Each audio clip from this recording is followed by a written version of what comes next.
নমস্কাৰ মৰমৰ ছাত্ৰ ছাত্ৰীসকল, আজি মই তোমালোকক দ্বিতীয় খণ্ডলৈ আগবাঢ়িছোঁ। ইয়াৰ আগত আমি 27 পৃষ্ঠালৈকে পঢ়িছিলোঁ গণিতৰ আমি আকৃতিৰ পাঠটো। এতিয়া আমি ইয়াত তাৰ পিছৰ অংশ পিৰামিডৰ ওপৰত পঢ়িম। পিৰামিড মানে কি জানানে? পিৰামিড হৈছে এনেকুৱা এটা ত্ৰিমাত্ৰিক আকৃতি, যোনটো ত্ৰিমাত্ৰিক আকৃতিত এই অনুভূমিক তলখন বহুভুজীয় হয়। বহুভুজীয় মানে ইয়াত ভুজ কেইটা আছে দেখিছা? 4টা আছে। ই বৰ্গ হৈ আছে, হয়নে? বৰ্গ হৈ থাকিব পাৰে, ত্ৰিভুজ হৈ থাকিব পাৰে, আয়ত হৈ থাকিব পাৰে, পঞ্চভুজ হৈ থাকিব পাৰে, ষড়ভুজ হৈ থাকিব পাৰে, ঠিক আছে? আৰু ইয়াত সেই যিহেতু তলত এখন বৰ্গাকৃতি হয়, তাৰ সেই বৰ্গাকৃতি আৰু তাৰ ওপৰত চোৱা প্ৰতিটো বাহুৰ পৰা প্ৰতিটো কৰ্ণাৰ পৰা ওপৰলৈ এটা এটা ত্ৰিভুজ গৈছে। চাৰিফালৰ পৰা 4টা ত্ৰিভুজ গৈ এটা চুকত লগ হৈছে, ঠিক আছে? এনেধৰণেই ত্ৰিমাত্ৰিক পিৰামিড চিত্ৰটো আকৃতিটো আমি অংকন কৰিব পাৰোঁ। আৰু সেই পিৰামিডটো যিহেতু তলত বৰ্গ আছে, ইয়াক আমি বৰ্গাকৃতিৰ পিৰামিড বুলি ক'ম বা বৰ্গীয় পিৰামিড বুলি ক'ম, ঠিক আছে? আৰু ঠিক তেনেধৰণে আমি আৰু কি পিৰামিড পাওঁ চাওঁ আহাচোন। এই তলত তোমালোকক কি দিছে? সাজু আহা বুলি কৈ পিৰামিড সাজি দেখুৱাইছে। এই তলৰ তলখন ত্ৰিভুজৰ হয়, ত্ৰিভুজ। আৰু সেই ত্ৰিভুজ আকৃতিৰ পিৰামিডত তিনিফালৰ পৰা 3টা ত্ৰিভুজৰ তল আছে। ত্ৰিভুজৰ সেই 3খন তল যদি আমি এনেধৰণে তাক এটা আকৃতি আঁকিব পাৰোঁ, ইয়াক আমি জালি বুলি কওঁ। আমি ইতিমধ্যে পঢ়ি আহিছোঁ, জালি কেইখনলৈ মন কৰা বুলি কৈছে, আমি ইয়াক জালি বুলি কওঁ। আৰু সেই মাজৰখন ত্ৰিভুজ হ'ব, তাৰ পৰা আমি যদি খুলি দিওঁ, আমি 3খন ত্ৰিভুজ তিনিফালে খুলি দিলে এনেধৰণৰ এটা আকৃতি পাম, ইয়াক জালি। তোমালোকৰ পৰীক্ষাত আহিব পাৰে যে ত্ৰিভুজাকৃতিৰ পিৰামিডৰ জালি সৃষ্টি কৰা। তোমালোকে এই ত্ৰিভুজাকৃতিৰ পিৰামিডটো আঁকি জালিখন এনেধৰণে দেখুৱাব লাগিব, ঠিক আছে? আৰু এই ত্ৰিভুজাকৃতি পিৰামিডৰ পিছত আমি বৰ্গীয় পিৰামিড ইতিমধ্যে দেখি আহিলোঁ। আৰু পঞ্চভুজীয় পিৰামিডটো ইয়াত দিছে চোৱা। পঞ্চভুজীয় পিৰামিডত তলত যোনটো তল আছে, সেই তলৰ অনুভূমিক তলখন পঞ্চভুজাকৃতিৰ হৈছে, মানে 5টা ভুজ বা 5টা বাহু আছে। আৰু তাৰ পৰা ওপৰলৈকে ত্ৰিভুজ গৈছে, ঠিক আগৰকেইটাৰ ধৰণেই, ঠিক আছে? আৰু ইয়াত তোমালোকক আৰু এটা বস্তু দেখুৱাইছে চোৱা, এই জানি থওঁ আহা বুলি ফাৰাওসকলৰ সমাধি শুদ্ধ। ফাৰাওসকলৰ সমাধি শুদ্ধটো দেখিবলৈ পিৰামিড আকৃতিৰ। তোমালোকে নিশ্চয় ইয়াত দেখিছা।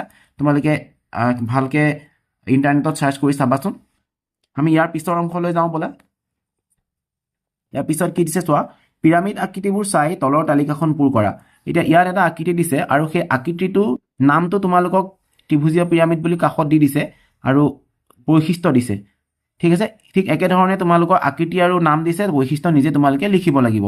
বৈশিষ্ট্য মানে কি আমি কেনেকৈ উলিয়াম চোৱা। আমি ইতিমধ্যে পঢ়ি অহাৰ পৰাই এই ত্ৰিভুজাকৃতিৰ পিৰামিডটোৰ বৈশিষ্ট্য কৈছে আটাইকেইখন তল ত্ৰিভুজ আকৃতিৰ, ঠিক আছে? আটাইকেইখন তল ত্ৰিভুজ আকৃতি, কাৰণ আমি দেখিছোঁ তলতো ত্ৰিভুজ আকৃতি আছে অনুভূমিক, আৰু বাকীকেইখনতো ত্ৰিভুজ আকৃতিয়ে থাকে। সেইকাৰণে আটাইকেইখন তল ত্ৰিভুজ আকৃতি। আৰু চুক 4টা। চুক কোনকেইটা? এটা এইটো চুক, 2টা, 3টা, 4টা, ঠিক আছে? সেইকাৰণে কৈছে চুক 4টা। আৰু 6টা কাষ থাকে। কাষ কোনকেইটা আছিলে? আমি গাদী বুলি কওঁ, আগতে পঢ়িছিলোঁ। বা দুখন তলৰ জইন য'ত লগ হয়, 1, 2, 3, 4, 5, 6, আৰু সেই 6টা কাষ আছে। ঠিক তেনেধৰণে আমি বৰ্গীয় পিৰামিডটোলৈ যদি যাওঁ, বৰ্গীয় পিৰামিডটো চোৱা, তলত আছে বৰ্গ, দেখিলা? সেইকাৰণে ক'লোঁ অনুভূমিক তলখন বৰ্গাকৃতিৰ। মই তোমালোকক লিখি দেখুৱাইছোঁ, তোমালোকে বেলেগ ধৰণেও লিখিব পাৰা। তাৰপিছত কি কৈছে চোৱা, তাৰ অনুভূমিক তলৰ পিছত 5টা চুক আছে। আমি দেখিছোঁ চুক 1, 2, 3, 4, 5টা, হয় 5টা চুক আছে। আৰু কাষৰ সংখ্যা 8 বুলি কৈছোঁ কেলৈ? ইয়াত 1, 2, 3, 4 আৰু তলত আছে 4, 4, 4, 8। ইয়াৰ পিছত চোৱা, পঞ্চভুজীয় পিৰামিডটো তোমালোকৰ নামটো লিখি থৈছে আৰু এইফালে আকৃতিটো দি থৈছে। অনুভূমিক তলখন পঞ্চভুজ। আমি ইতিমধ্যে গম পাওঁ যে এইখন অনুভূমিক তল। অনুভূমিক তলখনত চোৱা ভুজ কেইটা আছে? 5টা। 6টা চুক আছে আৰু এটা চুক, 2টা চুক, 3টা, 4, 5 আৰু এই 6টা চুক আছে, হয়? তাৰপিছত আমি কৈছোঁ 10টা কাষ আছে। কাষ আমি তলততো 5টা আছেই, আৰু তাৰ ওপৰত আমি জইনিং কৰিছোঁ কেইটা? 5টা, হয়নে নহয়? এই পইণ্টটোলৈকে প্ৰত্যেকটো চুকৰ পৰা 5টা আঁকিছোঁ, গতিকে 10টা কাষ আছে। আৰু এতিয়া কৈছে ওপৰৰ আকৃতিবোৰৰ ভিত্তিত তলৰ প্ৰশ্নৰ উত্তৰ লিখা। আৰু কি আকৃতিৰ তল আটাইকেইটা পিৰামিডৰ আকৃতি দেখা গৈছে? এতিয়া প্ৰত্যেকটো পিৰামিডত চোৱা কি আছে বাৰু? প্ৰত্যেকটো পিৰামিডত ত্ৰিভুজ আকৃতিৰ আছে, হয়নে? প্ৰত্যেকটো, সেইকাৰণে ইয়াত হ'ব ত্ৰিভুজ আকৃতিৰ। আৰু বৰ্গীয় পিৰামিডৰ বৰ্গাকৃতিৰ তলখনত হালধীয়া ৰং কৰা। ইতিমধ্যে তোমালোকক মই বৰ্গীয় পিৰামিডটো দেখুৱাইছোঁ, আৰু বৰ্গাকৃতিৰ তলখন এইখন। মই ইয়াত তোমালোকক পেঞ্চিলেৰে ৰং কৰি দেখুৱাইছোঁ, তোমালোকক ইয়াত হালধীয়া ৰং কৰিবলৈ দিছে, ঠিক আছে? পঞ্চভুজীয় পিৰামিডত ত্ৰিভুজাকৃতিৰ তলৰ সংখ্যা কিমান? পঞ্চভুজীয় পিৰামিডত ত্ৰিভুজাকৃতি, এইটো পঞ্চভুজ চোৱা, ইয়াত এইটো এটা ত্ৰিভুজ, 2টা ত্ৰিভুজ, 3টা ত্ৰিভুজ। আমি এইফালৰ পৰা দেখা আৰু এটা, এইটো 4 নম্বৰ, এইটো 5ত আছে, ঠিক আছে? এতেকে ত্ৰিভুজাকৃতিৰ তলৰ সংখ্যা 5খন, হয়নে? ইয়াৰ পিছত এখন তালিকা দিছে, আমি সেই তালিকাখনলৈ যাওঁ আহাচোন। আকৃতিৰ নাম আকৃতি তলৰ সংখ্যাক এফ বুলি দিছে ইংৰাজীত আমি ফেচ বুলি কওঁ চুকৰ সংখ্যা ভি ফৰ ভাৰ্টেক্স কাষৰ সংখ্যা ই ফৰ এডছ ঠিক আছে আৰু ইয়াত দিছে তলৰ সংখ্যা যোগ কাষৰ সংখ্যা চুকৰ সংখ্যা বিয়োগ কাষৰ সংখ্যা এইটো এফ প্লাছ ভি মাইনাছ ই এই কথাটোৱে আমি এতিয়া তোমালোকক বুজাম কি আছে বৰ্গীয় পিৰামিডৰ আকৃতিটোৰ নাম দিছে আৰু ইয়াত চোৱা আমি ইতিমধ্যে গম পাইছোঁ ফেচ পিঠি কেইখন আছে ইয়াত ছখন হয়নে এখন ওপৰত এখন তলত এইফালে সন্মুখত এখন এইফালে এখন আৰু বাওঁফালে এখন আৰু সোঁফালে এখন ঠিক আছে ছখন তল আছে আৰু চুক আমি দেখিছোঁ 1 2 3 4 5 6 7 8 দেখিছোঁ 8 কাষৰ সংখ্যা 1 2 3 4 আকৌ তলত তেনেকৈ আছে 4 8 আৰু জইন কৰিছে এনেকৈ 4 মানে 12 এতিয়া চোৱা এই 4 6 লগত 8 যদি যোগ কৰা মানে তলৰ সংখ্যা আৰু চুকৰ সংখ্যা যদি যোগ কৰা কিমান পাবা 14 আৰু 14ৰ পৰা তুমি কাষৰ সংখ্যা 8 কাষৰ সংখ্যা 12টো যদি বিয়োগ কৰা তোমাৰ 2 থাকিব মানে ইয়াত কি দেখুৱাইছে তলৰ সংখ্যা যোগ চুকৰ সংখ্যা 14 তাৰ পৰা কাষৰ সংখ্যা বিয়োগ কৰিলা 12 উত্তৰ পালা 2 ঠিক এইটো এটা তোমালোকে সূত্ৰ হিচাপে মনত ৰাখিবা f প্লাছ ভি মাইনাছ ই face plus vertex minus H মানে এতিয়া আমি তাৰ তলৰটোত শুদ্ধ সেই আমি সেইটো সত্যাপন কৰিবলৈ যাওঁ বলাচোন সূত্ৰটো ত্ৰিভুজীয় প্ৰিজমত চোৱা তলৰ সংখ্যা 5 তলৰ সংখ্যা মানে এফালে এখন ত্ৰিভুজ তলে ওপৰে আৰু সাইডে আমি মুঠতে তল 5খন পালো চুকটো দেখিছা 6টা 1 2 3 4 5 6 আৰু সেই 6টা চুক আৰু তল যদি যোগ কৰা 6 পাছে হ'ব 11 তাৰ পৰা যদি 9 কাষৰ সংখ্যা কাষ 1 2 3 4 5 6 7 8 9 যদি আমি বিয়োগ কৰোঁ 11 পৰা 9 বিয়োগ কৰিলে 2 আমি ইয়াৰ পৰা কি পালো যে f প্লাছ ভি মাইনাছ ই বা তলৰ সংখ্যা যোগ চুকৰ সংখ্যা বিয়োগ কাষৰ সংখ্যা এইটো এটা সূত্ৰ আৰু তাৰ সেইটো সূত্ৰত প্ৰত্যেকবাৰে আমি উত্তৰ 2 পাম ইয়াৰ পিছত চোৱা ত্ৰিভুজীয় প্ৰিজম আৰু ত্ৰিভুজীয় পিৰামিডত তোমালোকৰ তলৰ সংখ্যা 5 চুকৰ সংখ্যা 9 9 4 13 13ৰ পৰা যদি তুমি কাষৰ সংখ্যা 11 বিয়োগ কৰা উত্তৰ পাবা 2 ঠিক তেনেধৰণে বৰ্গীয় পিৰামিডতো একেধৰণে 5 যোগ 5 10 10ৰ পৰা 8 বিয়োগ কৰিলা উত্তৰ থাকিলে 2 মানে কি গম পালা যে তোমালোকক f প্লাছ ভি মাইনাছ ই আকৌ মনত পেলাই দিছোঁ face plus vertex minus H ঠিক আছে এই সূত্ৰটো তোমালোকে মনত ৰাখিবা এতিয়া সেইটোকে তোমালোকে ইয়াতে দিছে যে 2 পাইছানে চাব দিছে তোমালোকে 2 পাবই লাগিব যদি 2 নোপোৱা তেনেহ'লে তোমালোকৰ ভুল হৈছে তোমালোকে আকৌ এবাৰ চাবা সমতলৰ সংখ্যাৰ ভিত্তিত ত্ৰিমাত্ৰিক আকৃতিবোৰৰ নাম লিখা এতিয়া সমতলৰ সংখ্যা বুলি কৈছে আমি সমতল বক্ৰতল আমি দুইটা ইতিমধ্যে পঢ়ি আহিছোঁ আকৃতিৰ নাম বুলি দিছে আৰু 1 2 3 4 মানে কি কৈছে যে সমতল যদি 5খন থাকে ইয়াক বৰ্গীয় পিৰামিড হয় তোমালোকৰ কাৰণে কৰি দিছে বাকী কেইটা আমি যদি কৰোঁ কি হ'ব সমতল যদি এখন থাকে ই শংকু হ'ব কেনেধৰণে চোৱা এই শংকুটোত তলৰখন হ'ল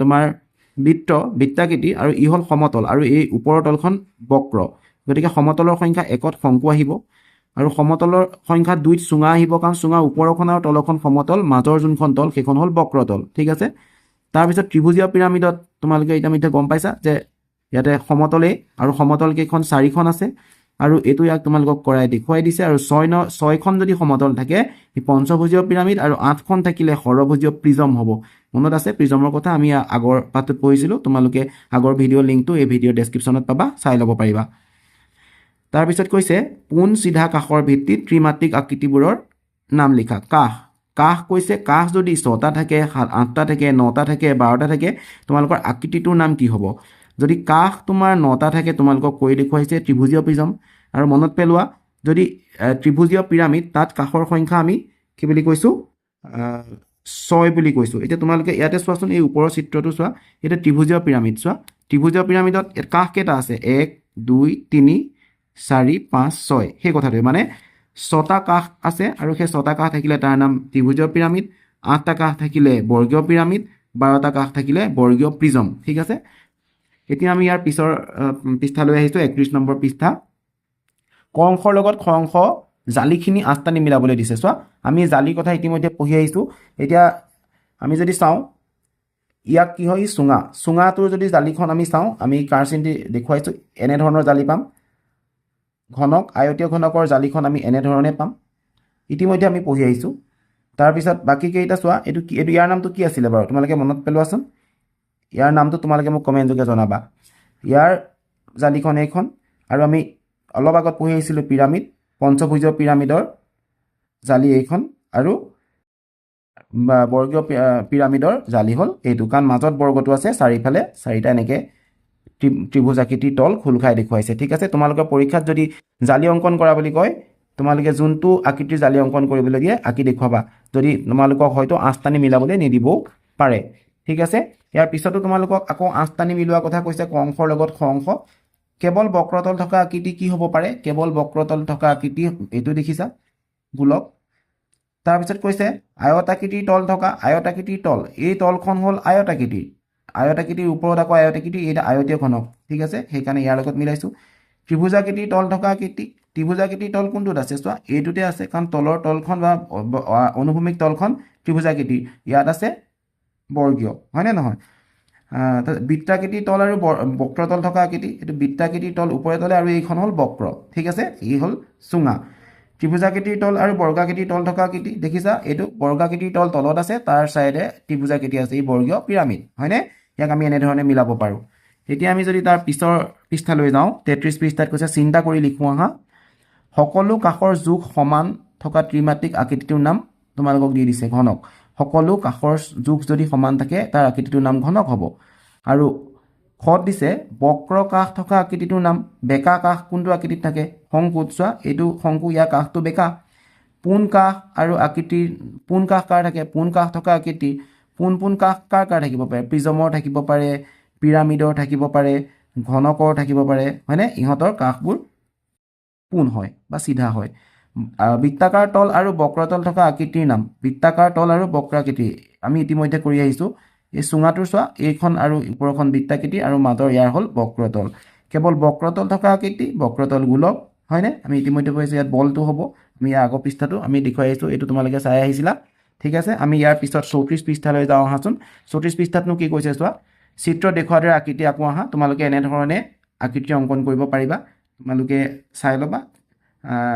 আৰু বৃত্ত পালা, ইয়াত কি পালা? আয়ত পালা, বৰ্গ পালা, ত্ৰিভুজ পালা। যিহেতু তলৰ তলখনে অংকন কৰিছে পেঞ্চিলেৰে ঘূৰাই, তোমালোকে এনেকৈ অংকন কৰিলে তোমালোকে ত্ৰিমাত্ৰিকটোৰ পৰা দ্বিমাত্ৰিক এটা আকৃতি অংকন কৰিব পাৰিবা। ঠিক আছে, ইয়াৰ পিছত কি কৈছে? শনিবৰীয়া চৰাইৰ কথা কৈছে। শনিবৰীয়া চৰাইত হেনো চানচুমাই শনিবৰীয়া চৰাইত নাচিবলৈ এখন আৰ্ণা লৈ আহিছিলে, আৰু সেই আৰ্ণাখনত চোৱা কি আছে? আকৃতি আছে। তোমালোকে এতিয়া এই আৰ্ণাখন ইয়াত ধুনীয়াকৈ স্পষ্টকৈ দেখুৱাইছে, চোৱা গোল দিছে, ত্ৰিভুজ দিছে, অৰ্ধগোলক দিছে, হয়নে? সেই কথাখিনিকে তোমালোকক ইয়াত সুধিছে যে আকৃতিৰ নামনো কি আছিলে, আকৃতিৰ ছবিনো কি আছে? ত্ৰিভুজ আছে, ত্ৰিভুজটো আমি আৰ্ণাখন চাই পেলাই আমি ইয়াৰ পৰা পুৰালোঁ। বৃত্ত আছে, বৃত্তটো গোল। বৰ্গ আছে তাত। অৰ্ধবৃত্ত মানে কি? বৃত্তটো আধা। সম্পূৰ্ণ বৃত্ত হ'লে এইটো, আৰু অৰ্ধবৃত্ত হ'লে তাক আধাতে যদি কাটি দিয়া তাক অৰ্ধবৃত্ত বুলি কওঁ। ঠিক আছে,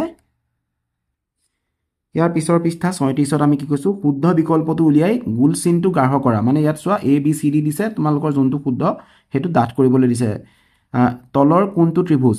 ABCD। আমি জানো ত্ৰিভুজত তিনিটা বাহু থাকে, গতিকে ই ত্ৰিভুজ, হয়নে? ডি নম্বৰটো আমি গাঢ় কৰিব লাগিব। ঠিক আছে, ৰং কৰিব লাগিব। তলৰ কোনটো আকৃতিৰ চুক নাই? চোৱা এই আকৃতিটোত এইটো এটা চুক, এইটো এটা চুক। এই আকৃতিটোত এইফালে চাৰিটা চুক, ইয়াতো চাৰিটা চুক, হয়নে? এইটো কিন্তু চুক নাই, গতিকে ইয়াৰ শুদ্ধ উত্তৰটো হ'ব বি। ঠিক আছে, আমি বিটো গাঢ় কৰিলেই হ'ল। তলৰ কোনটো আকৃতিৰ আটাইতকৈ বেছি বাহু আছে? চোৱা বাহু 1 2 3 4, 1 2 3, 1 2 3 4 5, 1 2 3 4 5 6, এইটো 6টা আছে এই ডিটো, গতিকে ডিটোত আমি গাঢ় কৰিম। আৰু এই 6টা যে বাহু আছে, 6টা বাহু থাকিলে আমি কি বুলি কওঁ? ষড়ভুজ। 5টা থাকিলে পঞ্চভুজ, 3টা থাকিলে ত্ৰিভুজ, 4টা থাকিলে চতুৰ্ভুজ। ঠিক আছে, এতিয়া আমি ইয়াৰ পিছৰ পৃষ্ঠালৈ যাওঁ। পিছৰ পৃষ্ঠাটোত কি দিছে চোৱা, সোঁফালৰ আকৃতিবোৰ পাবলৈ বাওঁফালে থকা আকৃতিবোৰত প্ৰয়োজন অনুসৰি আঁচ টনা। বাওঁফালে এটা আকৃতি দি দিছে, আৰু সেই আকৃতিটোত এডাল আঁচ টানি দেখুৱাইছে, দেখিছানে? এই আকৃতিটো এডাল আঁচ টানি দিওঁতে এইটো এটা ত্ৰিভুজ, আৰু এইফালে এটা তোমাৰ ৰম্বাছ হ'ল। তোমালোকে এইফালে ৰম্বাছৰ কথা এতিয়ালৈকে শুনা নাই, পিছৰ পৃষ্ঠাত পাবা। আকৃতিৰ দুটা আকৃতি পালোঁ। ঠিক আছে, এতিয়া এইটোত তোমালোকক কি কৈছে চোৱা, এটা ডাঙৰ দি দিছিলে ত্ৰিভুজ, তাক তুমি এনেধৰণে 3টা উলিয়াব লাগে। কি কৰিবা? এনেকৈ যদি এটা দিয়া, এইটো ত্ৰিভুজ ওলালে। ইয়াত যদি এডাল আঁচ টানা, তেনেহ'লে এইফালে এটা এই ত্ৰিভুজটো ওলালে, আৰু মাজত ই ওলাই গ'ল। ঠিক আছে, এতিয়া এইটো এটা আয়তক, তাৰ পৰা আমি এনেধৰণে 3টা উলিয়াব লাগে। ইয়াত যদি আমি এনেকৈ এডাল আঁচ টানো, এনেকৈ এডাল আঁচ টানো, চোৱা এই আঁচডাল টানোতে এইটো এটা পালোঁ ত্ৰিভুজ, এইফালে এটা পালোঁ ত্ৰিভুজ এইটো আৰু তাৰপিছত আমি এটা চতুৰ্ভুজ পালোঁ মাজত আৰু সেই চতুৰ্ভুজটো ইয়াত থৈছে খালি উল্টাকৈ থৈছে ঠিক আছে ইয়াৰ পিছত আমি কি কৰিম আকৌ এটা আমাক বৰ্গ দিছে বৰ্গটো আমি আঁচ টানি এনেধৰণৰ বনাব লাগে আমি আঁচ চাৰিফালে চাৰিডাল এনেধৰণে যদি আঁচ টানো 1 2 3 4টা ত্ৰিভুজ আমি পাম তাৰ মাজত চোৱা এইটো 1 2 3 4 5 6 7 8 আঠটা বাহু বিশিষ্ট অষ্টভুজ এটা পাম 1 2 3 4 5 6 7 8 ঠিক আছে তাৰপিছত এটা ত্ৰিভুজ দিছে আৰু এই ত্ৰিভুজটোৰ পৰা আমি এনেধৰণৰ তিনিটা উলিয়াব লাগে আমি ইয়াত যদি এটা লাঞ্চ মাৰোঁ তেনেহ'লে এটা ত্ৰিভুজ পাম ইয়াত যদি এটা আঁচ মাৰোঁ এটা চতুৰ্ভুজ পাম আৰু এটা ইয়াত চতুৰ্ভুজ পাম দুটা চতুৰ্ভুজৰ চিত্ৰ আমি ইয়াত দেখা পাইছোঁ ঠিক তেনেধৰণে আমি আঁচ টানি নতুনকৈ অংক সৃষ্টি কৰিব পাৰোঁ ঠিক আছে এতিয়া ইয়াত কি কৈছে চোৱা তলৰ দ্বিমাত্ৰিক আকৃতিবোৰৰ তিনিটা গোট কৰি আঁকোৱা আহা ইয়াত চোৱা দ্বিমাত্ৰিক আকৃতি দেই ইয়াত দ্বিমাত্ৰিক য'ত ওখ নহয় উচ্চতা নাথাকিলে আমি উপলব্ধি ওখ বুলি আমি যদি গম নাপাওঁ সেই দ্বিমাত্ৰিক মানে দিশপ্ৰস্থ উচ্চতা তিনিটা থাকিলেহে দ্বিমাত্ৰিক আৰু দ্বিমাত্ৰিক হ'ব যে এনেকুৱাবিলাক চিত্ৰ যোনবিলাকক আমি এখন পিঠিতে অংকন কৰিব পাৰোঁ তাৰ কোনো উচ্চতা নাথাকে ঠিক আছে ইয়াত চোৱা এইটো এটা দিছে ত্ৰিভুজ আৰু তোমালোকক কি দিছে ইতিমধ্যে ইয়াতে দেখিছা ইয়াৰ পৰা কৈছে গোট 1 গোট 2 গোট 3 মানে তিনিটা গোট কৰিব দিছে প্ৰথম গোটত আমি কি কৰিলোঁ চোৱা গোলখিনি আঁকিলোঁ যোনখিনি কোনো চুক নাই ঠিক আছে ইয়াত কেইটা পালোঁ এটা এইটো আছিলে ওপৰলৈ আৰু এটা হ'ল এইটো আৰু এটা এইটো এই তিনিটা আমি এটা গোট বনাই দিলোঁ ঠিক আছে এই তিনিটা আমি এটা গোট বনাই দিলোঁ তাৰপিছত চুক থকা কেইটা চোৱা ত্ৰিভুজ চতুৰ্ভুজ আছে ত্ৰিভুজটো চতুৰ্ভুজ এই দুটা ইয়াৰ নাম আয়ত ইয়াৰ নাম হ'ল বৰ্গ আৰু এইটো ত্ৰিভুজ ইহঁত তিনিটা এটা গোট কৰিলোঁ তাৰপিছত আমি বৃত্ত এইটো অৰ্ধবৃত্ত হৈ আছে অৰ্ধতকৈও আচলতে অলপ বাঢ়ি আছে বৃত্তটো তাৰপিছত এইটো এটা বৃত্ত হয় 4 ভাগৰ 3 অংশ আছে ইয়াত আকৌ 4 ভাগৰ 1 অংশ আছে সেইকেইটা চিত্ৰ কোনকেইটা এটা এইটো এটা এইটো এটা এইটো ঠিক আছে আমি তেনেধৰণে আমি ইয়াক ভাগ কৰি পেলালোঁ এতিয়া তোমালোকক আকৃতিৰ সৈতে ধেমালি কৰোঁ অহা বুলি দিছে চোৱা এইটো তোমালোকে ঘৰত কৰিবা কৰি পেলাই মোক কমেণ্ট যোগে বাৰু তোমালোকে যদি পাৰা ফটোখন দিবাচোন এয়া চোৱা ভাৱৰীয়াজনক তলত দিয়া নিৰ্দেশমতে ৰং কৰা ত্ৰিভুজ আকৃতিত ৰঙা ৰং সৰভুজত হালধীয়া সৰভুজ মানে কি মনত আছে 6টা বাহু থাকিব সেইবিলাক 6টা বাহু থকাবিলাক কোনবিলাক আছিলে চাওঁচোন 1 2 3 4 5 এইটো পঞ্চভুজ হয়নে 6টা ক'ত আছে চোৱা এইটো 1 2 3 4 5 6 এইটোত হ'ব হালধীয়া এইটোত হ'ব হালধীয়া হয়নে আৰু বৃত্ত চোৱা বৃত্তবিলাকত সেউজীয়া আয়তত কমলা পঞ্চভুজত গুলপীয়া বৰ্গত নীলা এনেধৰণে এই তলৰ তোমালোকে ভাৱৰীয়া বুলি কৈছে বা তুমি কাৰ্টুন বুলিও ক'ব পাৰা সেই কাৰ্টুনটো তোমালোকে ৰং কৰিবা ৰং কৰি পেলাই তোমালোকে চাবাচোন কিমান ধুনীয়া লাগিব ইতিমধ্যে তোমালোকৰ পাঠটো শেষ হৈছে আৰু প্ৰকল্প এটা দিছে প্ৰকল্পটো তোমালোকে চেষ্টা কৰি চাবা মাছৰ ছবি সাজিবলৈ দিছে আকৃতি ব্যৱহাৰ কৰি এই আকৃতিকেইটা ব্যৱহাৰ কৰি চোৱা কিমান ধুনীয়া এটা মাছৰ ছবি অংকন কৰিছে হয়নে তোমালোকেও এনেকৈ চেষ্টা কৰি চাবাচোন আৰু সেইবোৰ কাটি লৈ আঠা লগাবা আৰু আঠা লগালে এটা ধুনীয়া আকৃতি পাবা ঠিক আছে তোমালোকক পাঠটো ইতিমধ্যে শেষ কৰিলোঁ আৰু যদি কিবা তোমালোকে বুজি পোৱা নাই আৰু জানিবলগীয়া কিবা থাকিলে কমেণ্ট যোগে জনাবা ধন্যবাদ